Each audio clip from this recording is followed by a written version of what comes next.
Salut à tous, c'est Antoine Moreau. Si vous aimez les voitures, vous êtes au bon endroit. Continuez à regarder cette vidéo, on passe tout de suite au sujet du jour. À propos de Renault Logan Stepway en dotant sa berline économique d'une boîte de vitesse évoluée et d'une partie des solutions tout-terrain, la marque française a sérieusement changé son caractère. Le modèle populaire a soudainement commencé à se montrer, prenant du pain sur la planche des crossovers et présentant une surprise agréable après l'autre. Vous aider à choisir une voiture n'est pas une tâche facile pour un journaliste automobile. Il ne se passe pas un mois sans que je sois inondé d'appels et de messages sur cette question brûlante. En général, connaissant le budget d'achat et les demandes de l'interlocuteur, on conseille immédiatement plusieurs options. Mais cette fois-ci, je n'ai même pas eu besoin de mettre la personne devant le choix. Tout simplement parce qu'il a décrit avec précision la voiture, qui s'est présentée à moi pour un essai. Telle était sa tâche technique, il devait être peu coûteux, fiable, doté d'une suspension solide et confortable, d'une garde au sol élevée et, en même temps, techniquement parfait et beau. Lorsqu'un ami m'a précisé qu'il prévoyait un voyage dans la campagne russe, mais qu'il refusait catégoriquement un crossover, je ne veux pas faire comme tout le monde, je lui ai répondu en 3 mots, Renault Logan Stepway. Une histoire simple. Lorsque l'on cherche une nouvelle voiture beaucoup moins chère qu'1 million de roubles, la question du design, en règle générale, passe au second plan. Mais dans le cas de la Logan Stepway, vous n'avez pas à faire de plus grands sacrifices esthétiques. Certes, il s'agit d'un budget, et il ne faut donc pas s'étonner que les optiques à halogène étouffent et dévient les rayons, que les portes ne soient pas ornées de poignées archaïques, et que l'énorme antenne envoie des salutations depuis 1990. Cependant, la nouvelle berline de deuxième génération n'a pas l'air désordonnée. Les enjoliveurs en plastique imitent avec succès l'aluminium bicolore, les rétroviseurs noirs élégants sont équipés de clignotants répétitifs et, surtout, la voiture portant le logo Stepway est plus soignée que la Logan habituelle. Et ce n'est pas seulement dû à la garde au sol plus élevée, mais aussi au revêtement de protection durable en plastique non peint. D'ailleurs, pour ceux qui ont décidé de voyager sur des routes mal entretenues, il est judicieux d'opter pour les versions à commande, manuelle ou automatique.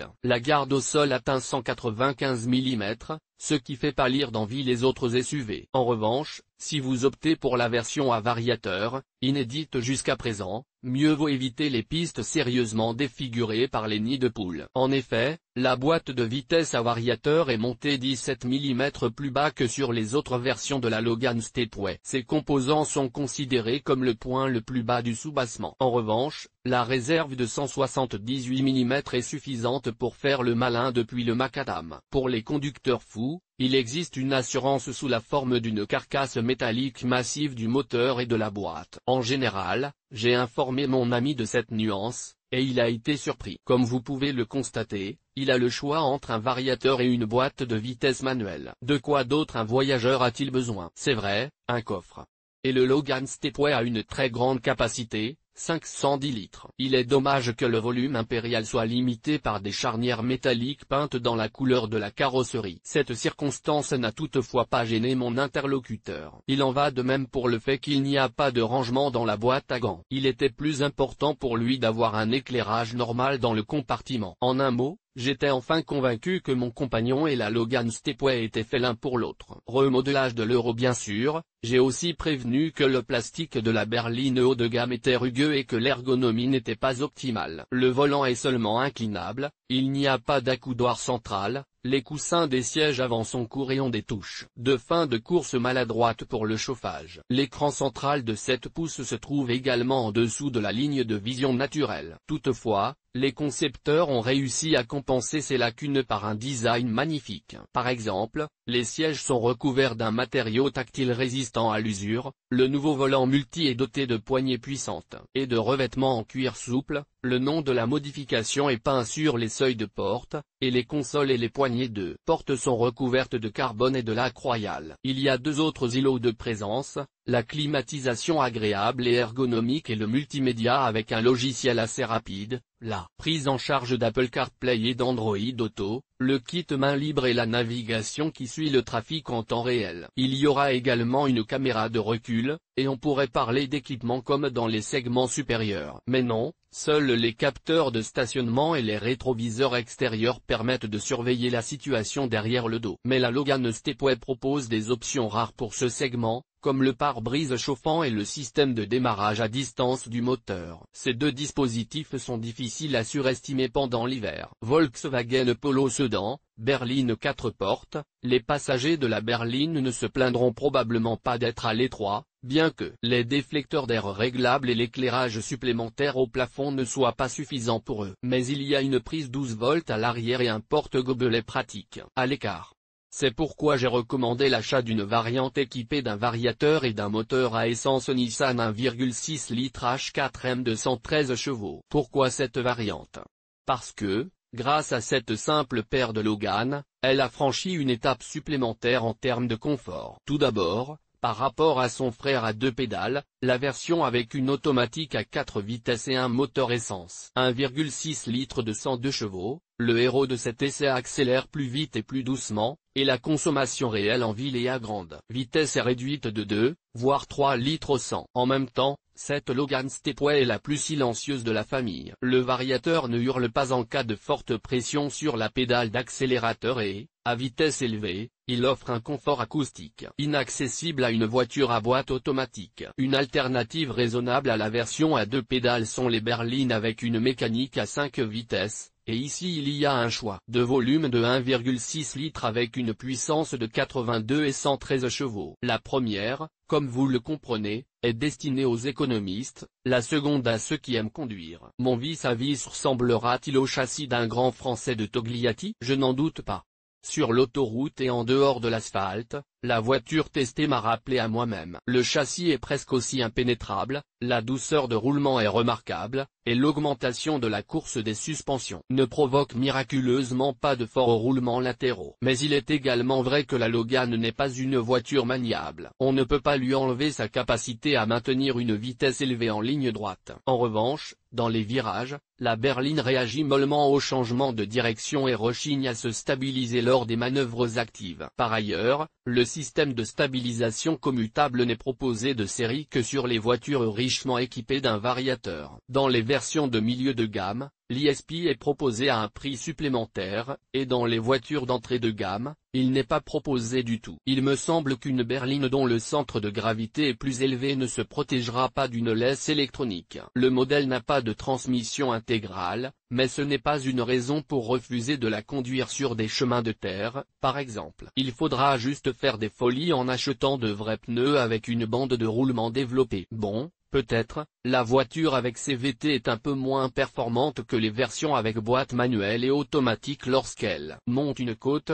l'électronique prend en charge le contrôle du variateur et répartit la traction. Cependant, la Logan Stepway n'est pas une Jeep, elle n'est pas conçue pour rouler sur la boue, elle est conçue pour rouler en rallye. La suspension confortable et gourmande en énergie permet de telles cabrioles. Et enfin, les prix.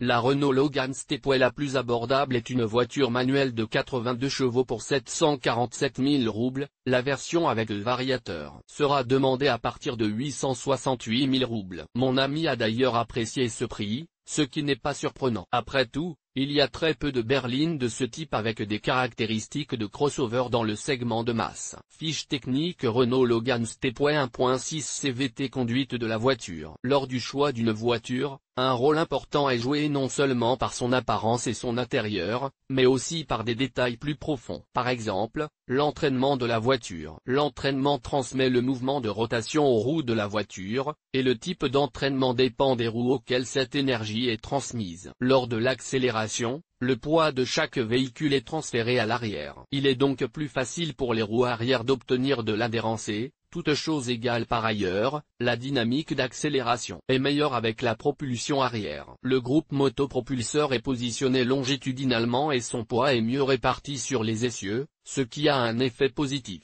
sur la stabilité et la maniabilité. Le rayon de braquage est plus faible car les roues avant ne sont pas affectées par les joints CV, joints homocinétiques. La manœuvrabilité est améliorée, car il est possible de contrôler non seulement la direction, mais aussi la traction. Il est possible de rouler sur le trottoir. Le principal inconvénient est le coût de production et d'exploitation plus élevé en raison du grand nombre d'unités. Il y a au moins un arbre de transmission et une boîte de vitesse sur le châssis ou un essieu solide énorme et lourd. Les boîtes de vitesse à couple conique sont légèrement moins efficaces que les boîtes de vitesse à denture droite. ce qui se traduit par une consommation de carburant légèrement plus élevée. Le principal avantage de la traction avant, qui lui a permis de conquérir le marché des voitures économiques et au-delà, est son coût d'assemblage inférieur. Il y a moins de pièces, la voiture est plus légère et il n'y a pas de problème d'unification. Sur la base d'une voiture ayant à traction avant, même s'il s'agit d'une camionnette, même s'il s'agit d'un pick-up, on peut fabriquer tout ce que l'on veut. C'est d'ailleurs ce que font de nombreux constructeurs. Il n'y a pas de boîte de vitesse à l'arrière, le coffre est donc plus grand et la suspension est plus simple. Mettez une poutre à la place des bras habituels et voilà, le client ne s'en aperçoit pas et le profit est au rendez-vous. Mais quels sont les autres éléments que vous pouvez citer, à part le coût? Probablement tous. L'accélération est moins bonne, tout le poids est sur la face. Il n'y a pas de retour d'information normal, parce que les disques ne vous permettent pas de prendre le bon virage, ni de définir un bon carrossage. La maniabilité en pâtit. Pourquoi tant d'inquiétude au sujet de la terrible propulsion arrière? De nombreux conducteurs expérimentés parlent même de son danger. Toutes ces histoires sont générées par le marché des voitures bon marché. Aujourd'hui, il n'y a tout simplement pas de voiture à propulsion arrière en vente. Les conducteurs soviétiques de l'époque ne voyaient rien de mieux que les Volga et les Ziguli, et aujourd'hui ils se mettent immédiatement au volant de baquet à traction avant. Et il s'avère qu'il n'y a rien de comparable. La transmission intégrale transmet le couple aux 4 roues. Les véhicules à transmission intégrale peuvent être dotés d'une transmission intégrale permanente ou d'une transmission à 4 roues motrices. Dans le premier cas, vous bénéficiez d'une transmission intégrale permanente, sans possibilité de désengager l'essieu arrière ou l'essieu avant. Dans le second cas, c'est au conducteur de décider quand il veut passer à l'essieu arrière ou avant. La transmission intégrale augmente les capacités tout-terrain du véhicule. La transmission intégrale augmente la dynamique et la mobilité en tout-terrain. Malgré les avantages évidents, il y a des inconvénients. L'un d'eux est la consommation de carburant. Les réparations sont coûteuses, mais le meilleur moyen de les éviter est de confier votre véhicule à traction intégrale à l'entreprise, qui a pour un entretien préventif. La transmission intégrale comporte plus de composants et sa conception est plus complexe. Chaque transmission a ses propres avantages et inconvénients. Dans certaines situations, c'est un avantage total, dans d'autres, c'est un inconvénient total. L'essentiel est de ne pas se laisser séduire par les spécialistes du marketing et de choisir une voiture en toute connaissance de cause, en écoutant son cœur. Entraînement des roues avant de la Renault Logan. Les transmissions des roues avant sont constituées d'articulations externes et internes, joints CV, reliés par des arbres. Les arbres des joints CV externes ne permettent qu'un mouvement angulaire des arbres de liaison. Outre le mouvement angulaire, la rotule intérieure assure également le mouvement axial des arbres lors de la rotation des roues avant et du fonctionnement de la suspension. Toutes les articulations des deux disques sont de type tripode, les articulations extérieures des deux disques étant de la même conception et les articulations intérieures étant de la même conception. Par conséquent, les disques droit et gauche ne sont pas interchangeables. Pour réduire les vibrations dans la boîte de vitesse, un amortisseur d'interférence dynamique est monté sur l'arbre d'entraînement droit. La Renault Logan utilise un joint extérieur GE86 et des joints intérieurs GL69, gauche, et RC462, droite. L'articulation extérieure se compose d'un corps 5, Fig 2, et de 3 galets 3 reposant sur les axes de 3 bagues 2. Ces dernières sont fabriquées en une seule pièce avec le corps de l'articulation. Les galets pénètrent dans les rainures de la cage d'articulation, fabriquée en une seule pièce avec l'arbre d'entraînement neuf. Grâce à cette conception, l'articulation peut être tournée à l'angle voulu. L'axe cannelé du corps extérieur de l'articulation est fixé au moyeu de la roue avant à l'aide d'un écrou. L'étanchéité de l'articulation est assurée par un couvercle 10. Fixé par des brides au corps de l'articulation et à l'arbre d'entraînement. Pour la réparation de l'articulation externe, seul le couvercle et les clips de fixation du couvercle sont fournis comme pièces de rechange. En cas de rupture, l'articulation doit être remplacée en même temps que l'arbre d'entraînement, car le corps de l'articulation et l'arbre forment une seule unité non démontée. L'articulation intérieure droite se compose d'un corps d'articulation 2, Fig 3, et de 3 galets 3 sur roulement à aiguille, montés sur les articulations de 3 bagues. Le corps de l'articulation comporte des rainures pour les galets. Les 3 moyeux sont fixés à l'arbre d'entraînement au moyen d'une bague de verrouillage. Les galets permettent aux moyeux de se déplacer axialement dans les rainures du corps de l'articulation, de sorte que l'entraînement peut être allongé ou raccourci, en compensant les mouvements mutuels de la suspension et de l'entraînement. Le couvercle du boîtier de l'articulation cannelée intérieure est placé sur l'axe cannelé du pignon du demi-essieu droit. Le corps de l'articulation est protégé du mouvement axial sur les cannelures du pignon pendant le fonctionnement de la suspension par un ressort de traction 6, installé à l'intérieur de l'articulation. Le corps de l'articulation 5, fixé par un collier 4 sur le corps de l'articulation et l'arbre du pignon, assure une liaison étanche. Dans le carter de la boîte de vitesse, l'extrémité du boîtier de l'articulation est scellée par une bague torique en caoutchouc et un presse-étoupe auto-étanche. L'articulation intérieure gauche est constituée de 3 galets 6, Fig. 4, sur roulement à aiguille montés sur des tourillons de moyeu à 3 paliers. La fonction du corps de la charnière est remplie par la forme complexe du demi-pignon gauche. Les rainures intérieures des rouleaux sont similaires aux rainures du carter 2, voire Fig. 3, de l'articulation intérieure droite. Le moyeu à 3 branches est fixé à l'arbre d'entraînement 8, voire Fig. 4, au moyen d'un anneau de retenue 7. Des rouleaux assurent le déplacement axial du moyeu dans les rainures du demi-essieu, de sorte que l'actionneur peut être allongé ou raccourci pour compenser les mouvements mutuels de la suspension et de l'actionneur. L'étanchéité de l'articulation est assurée par le couvercle 5, fixé à l'aide d'un support 4 sur le carter de la boîte de vitesse. L'arbre d'entraînement tourne à l'intérieur du couvercle dans le roulement 3, le presse-étoupe étanche 2, installé sous le couvercle. En commun avec l'unité de remplacement du roulement. Pour réparer le joint intérieur droit, 2 kits de réparation sont fournis en pièces détachées, un grand kit contenant toutes les pièces du joint et un petit kit similaire au kit de réparation du joint extérieur. Pour réparer l'articulation intérieure gauche, 2 kits sont fournis en pièces détachées, un grand kit contenant toutes les pièces de l'articulation à l'exception de la moitié de la goupille, et un petit kit contenant le couvercle de l'articulation, le roulement et l'ensemble du presse-étoupe. Pour lubrifier la rotule extérieure et la rotule intérieure droite, utilisez la graisse spéciale au bisulfure de molybdène mobile CVJ 825 Black Star, fournie avec la rotule, analogue domestique, Shrew 4. Les cannelures de la tige de la rotule intérieure sont lubrifiées avec de la graisse Molykote BR2, la rotule intérieure gauche est lubrifiée avec de l'huile de boîte de vitesse. Les joints d'entraînement sont très durables, leur durée de vie estimée est presque égale à la durée de vie du véhicule. En cours de fonctionnement, elles sont souvent remplacées ou réparées en raison d'un manque d'attention à l'égard de l'état des couvercles. Ces travaux sont assez coûteux et nécessitent beaucoup de main-d'œuvre. Pour réaliser de sérieuses économies, il convient de vérifier régulièrement l'état des couvres charnières et de les remplacer immédiatement à la moindre détérioration. Lire aussi, remplacement des rotules sur la Renault Logan si de l'eau ou de la poussière pénètre dans l'articulation par un sabot endommagé,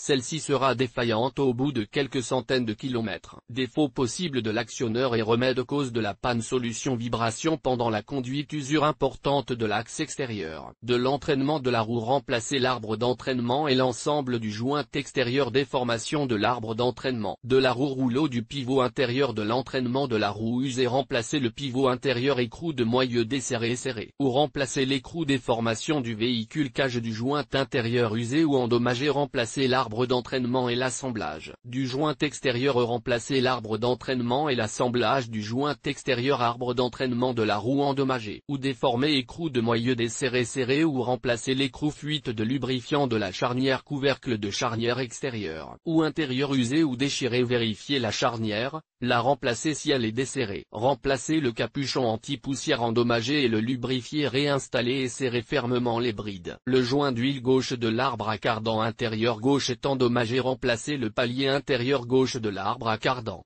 y compris le joint d'huile. Bruit, cognement dans la roue avant lorsque le véhicule roule en roue libre arbre d'entraînement de roue endommagé ou déformé remplacé. L'arbre d'entraînement de la roue avant et l'assemblage du joint extérieur. Sortie de l'arbre d'entraînement de la roue avant écrou de moyeu desserré remplacé ou serré l'écrou bruit de cliquetis lors de la rotation du véhicule forte usure de l'arbre d'entraînement de la roue extérieure remplacer l'arbre d'entraînement et le joint extérieur. Traction avant, description de la construction Renault Logan 2004-2009 essence. Entraînement sur les roues droite A et gauche B.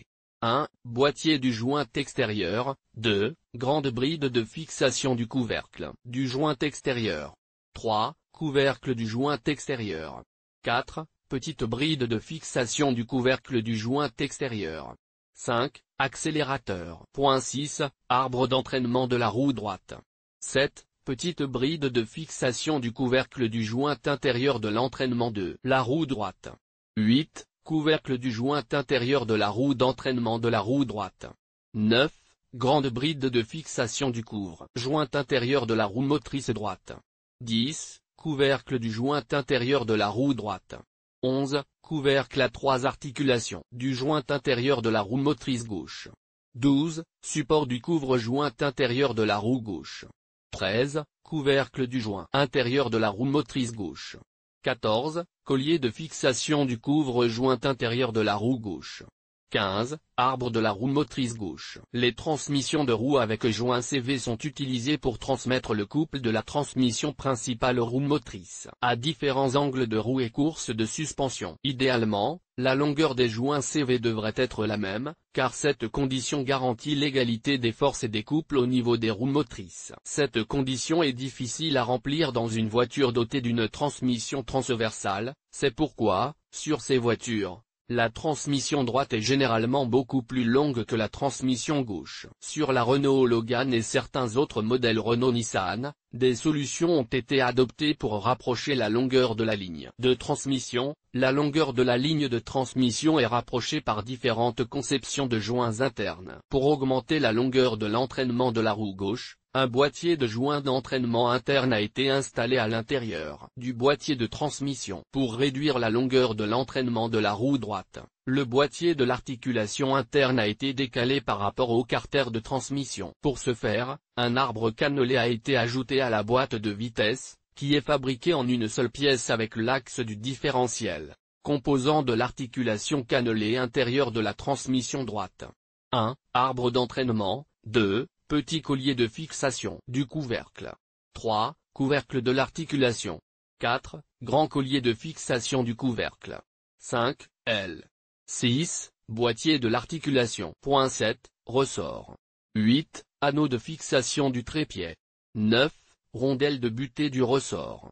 10. Trépied. Un amortisseur en métal caoutchouc est installé sur l'arbre de la roue motrice droite. L'amortisseur est une masse en métal caoutchouc, fixée à un certain endroit sur l'arbre de la roue motrice et conçue pour empêcher les vibrations de résonance de l'arbre de la roue motrice pendant la conduite. Les articulations d'entraînement extérieures et intérieures, de type tripode, sont de construction différente. Les articulations d'entraînement sont enfermées dans des ailes, le couvercle intérieur de l'articulation d'entraînement de la roue gauche est en caoutchouc résistant à l'huile, tandis que les couvercles extérieurs des articulations d'entraînement des roues droite et gauche et le couvercle intérieur de l'articulation d'entraînement de la roue droite sont en plastique. Parties internes de l'articulation de la roue gauche. 1. Pince fixant le couvercle sur l'anneau extérieur du roulement. 2. Couvercle de la charnière. 3. Dispositif de retenue du couvercle. 4. Anneau de verrouillage du muscle triceps. 5. 3 modes. 6. Roulement. 7. Élingue. Le pivot d'entraînement intérieur assure le mouvement angulaire de la suspension et compense les mouvements mutuels de la suspension et de l'entraînement en faisant varier la longueur de l'arbre d'entraînement. L'articulation intérieure est pliable. À l'extrémité cannelée de l'arbre d'entraînement, du côté intérieur de l'articulation, est installé un moyeu à 3 dents, une roue à 3 rayons, chaque dent ayant une surface extérieure sphérique et étant montée sur un roulement à aiguille. Le roulement à aiguille est protégé contre tout déplacement le long de l'axe par une bague de retenue, qui est logée dans une bague de retenue située dans le trou d'accouplement de l'axe. La bague de retenue à 3 épaulements est fixée à l'arbre d'entraînement par une bague de retenue. Les mouvements mutuels de la suspension et de l'unité d'entraînement sont compensés par le mouvement des rouleaux des 3 pointes dans les rainures longitudinales du logement de la charnière intérieure. Les boîtiers d'articulation intérieure des unités d'entraînement des roues gauche et droite ne sont pas interchangeables. L'extrémité de la partie intérieure droite du boîtier d'articulation intérieure est montée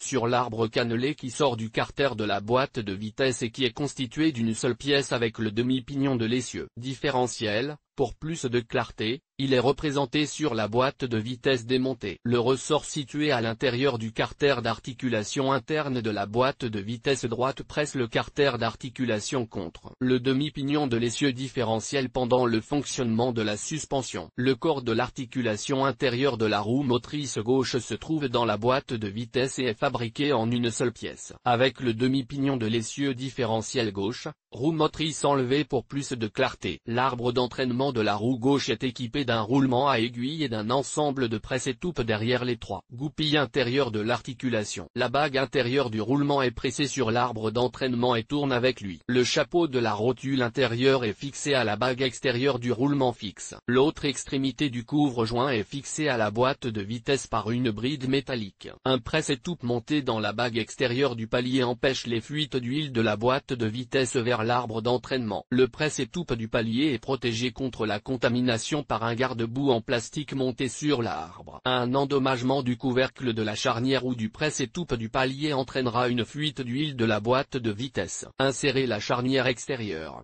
1. Cam. 2. Rouleau. 3. Goupille fendue. 4. Boîtier de charnière. Le joint d'entraînement extérieur assure la transmission du couple à différents angles de la roue motrice. Les articulations extérieures des deux roues sont identiques et ne sont pas retirées des arbres ou démontées. L'articulation extérieure se compose d'un boîtier contenant une cage à 3 maillons avec des cages à aiguilles montées de manière rigide sur des roulements à aiguilles et un arbre à cam monté en série sur l'arbre d'entraînement. En cas de désalignement angulaire du corps de l'articulation et de la cam, les galets de l'ensemble triple galet de culbuteur roulent dans les rainures longitudinales de la cam. La tige cannelée du boîtier de l'articulation extérieure pénètre dans l'alésage cannelé du moyeu de la roue et est fixée par l'écrou de roulement du moyeu. Les articulations extérieures des deux unités d'entraînement et l'articulation intérieure de l'unité d'entraînement droite sont lubrifiées à vie avec de la graisse mobile CVJ 825 Black Star. Il n'est pas nécessaire de faire l'appoint ou de remplacer la graisse,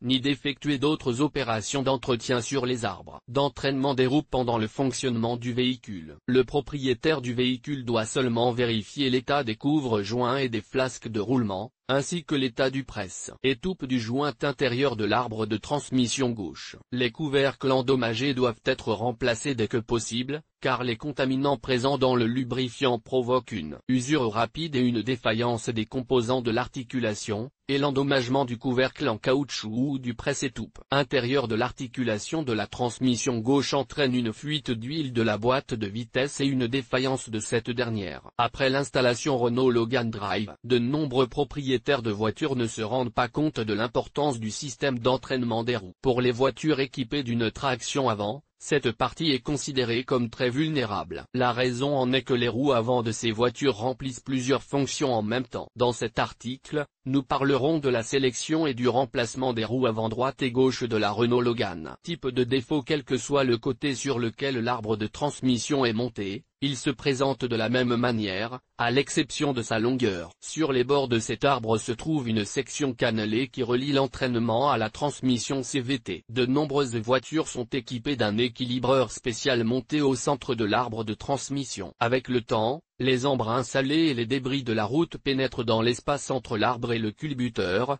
ce qui provoque de la corrosion. De nombreux propriétaires ne remarquent pas ces artefacts et utilisent leur véhicule jusqu'à ce que l'arbre de transmission se fissure à cet endroit. Ce défaut est le plus courant dans de nombreuses voitures, y compris la Renault Logan. Un autre défaut des arbres de transmission est la destruction des cannelures sur les bords de cette pièce. Dans ce cas, la voiture s'arrête de rouler, un bruit désagréable se fait entendre lorsque l'on essaie de la faire démarrer. Le problème est dû à la corrosion des cannelures ou à une charge excessive sur la pièce. Conseil: pour éviter toute contrainte excessive sur l'entraînement, essayez d'éviter les démarrages brusques et les rotations excessives des roues. Outils nécessaires pour remplacer l'entraînement droit et gauche: vous aurez besoin d'un jeu d'outils spéciaux. Pour commencer, vous aurez besoin d'un cric de voiture ou, à la rigueur, d'un cric Logan standard. Vous aurez besoin d'un jeu de clés avec des douilles et des cornes. Cette réparation n'est pas recommandée sans un cliquet et un jeu de douilles. Vous aurez besoin d'un long manche d'environ 1 mètre de long pour desserrer et serrer l'écrou du moyeu. Un outil pour enlever et installer les colliers et pour enlever et installer les circlips. Un marteau de 1 kg.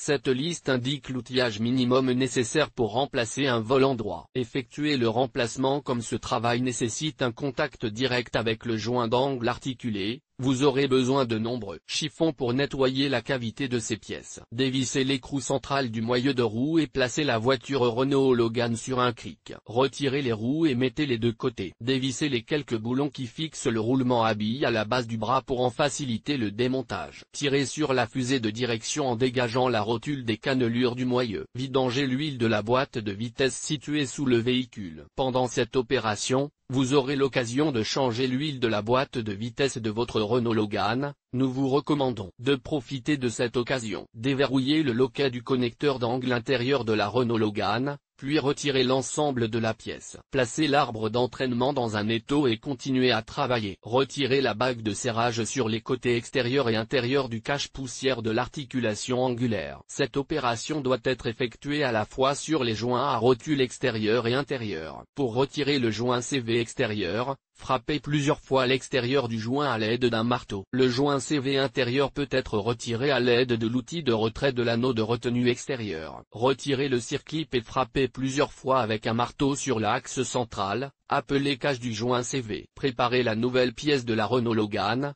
puis nettoyez soigneusement les joints dans les coins et ajoutez de la graisse. Montez la rotule intérieure de la Renault Logan et la fixez à l'aide du circlip, en ayant préalablement monté le cache-poussière. Montez la rotule extérieure à l'aide d'un marteau, en frappant plusieurs fois l'extrémité de cette pièce. Fixez les cache-poussières et remontez l'arbre dans l'ordre inverse. Refaire le niveau d'huile dans la boîte de vitesse. La procédure de remplacement est maintenant terminée. Remplacez le composant opposé de la même manière. Pour effectuer soi-même le travail de remplacement de l'arbre droit, il est nécessaire de suivre les consignes de sécurité. Lors de l'achat d'une nouvelle pièce, faites attention à la qualité de l'exécution. Nous vous recommandons d'acheter des pièces d'origine Renault. Nous vous conseillons d'effectuer ce travail avec un partenaire, car il y a des moments dans ce processus où la présence d'une deuxième paire de mains est nécessaire.